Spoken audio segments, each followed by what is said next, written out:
मुख्यमंत्री योगी आदित्यनाथ ने कहा कि मनुष्य ईश्वर की सर्वश्रेष्ठ कृति है। अगर कोई मनुष्य अयोग है तो मानकर चलिए उसे योग योजक नहीं मिला है। योग गुरु मिलने पर मनुष्य अयोग हो ही नहीं सकता। इस परिप्रेक्ष्य में युग पुरुष ब्रह्मलीन महंत दिग्विजयनाथ जी महाराज और राजसंत ब्राह्मलीन महंत अवैधनाथ की सर्वस्वीय परिष्ठा सुयोग योजक है। गोरक्षपीठ के ब्रह्मलीन महंत द्वय ने सदैव योजक की भूमिका का निर्वहन कर समाज और राष्ट्र को दिशा दिखाई है। पूर्ववर्ती दोनों पीठाधीश्वरों युग पुरुष ब्राह्मलीन महंत दिग्विजयनाथ जी महाराज और राजसंत ब्राह्मलीन महंत अवैधनाथ जी महाराज का पूरा जीवन देश और धर्म के लिए समर्पित था। मुख्यमंत्री ने आगे कहा कि साधु अकेला होता है, समाज उसका परिवार, राष्ट्र उसका कुटुंब होता है और उसकी जाति सिर्फ सनातन होती है। उन्होंने कहा कि संतों के संकल्प में पवित्रता, दृढ़ता होती है। संकल्प में उसकी साधना के अंश होते हैं और जब सच्चा संत कोई संकल्प लेता है तो उसके परिणाम अवश्य आते हैं। हमारे ऋषि परंपरा ने, भारत की ऋषि परंपरा ने, भारत के संतों की परंपरा ने उसी योजक के रूप में समाज की भूमिका का, अपनी सामाजिक और आध्यात्मिक भूमिका का निर्वहन किया। याद करिए महंत दिग्विजयनाथ जी महाराज, उनका जन्म मेवाड़ के उस इतिहास प्रसिद्ध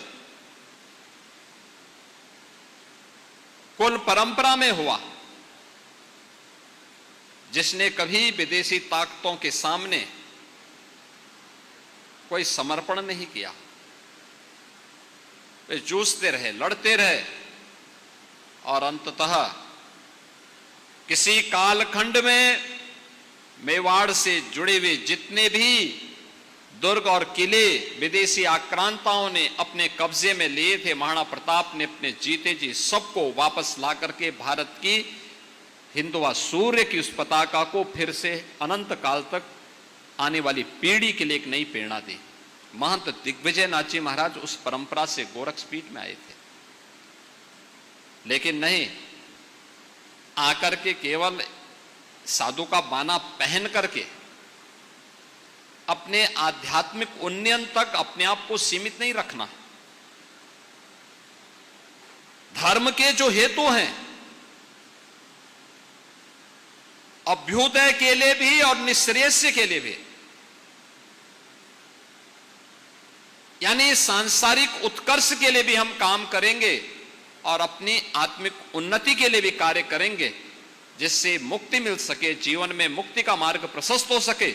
इन दोनों को साथ लेकर के चलने वाला ही सच्चा साधु हो सकता है, सच्चा ऋषि हो सकता है। और यही कार्य गोरक्षपीठ की इस परंपरा ने महंत दिग्विजयनाथ जी महाराज के नाम पर, पूज्य महंत अवैधनाथ जी महाराज के नाम पर किया।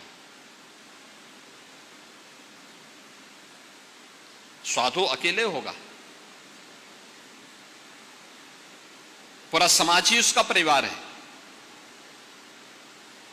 पूरा राष्ट्र ही उसका कुटुंब है, सनातन धर्म ही उसकी जाति है। जब इस ध्येय के साथ वे कार्य किए तो संतों का संकल्प क्यों चरितार्थ होता है? इसलिए होता है, उनका संकल्प मूर्त रूप इसलिए लेता है क्योंकि उसमें एक पवित्रता छुपी होती है, उस संकल्प में एक दृढ़ता छुपी होती है, उनकी साधना का अंश घुला होता है। और उन्होंने संकल्प लिया था गोरखपुर में शिक्षा का एक केंद्र बनना चाहिए। साधन नहीं थे, देश गुलाम था। 1932 में उन्होंने महाराणा प्रताप शिक्षा परिषद की स्थापना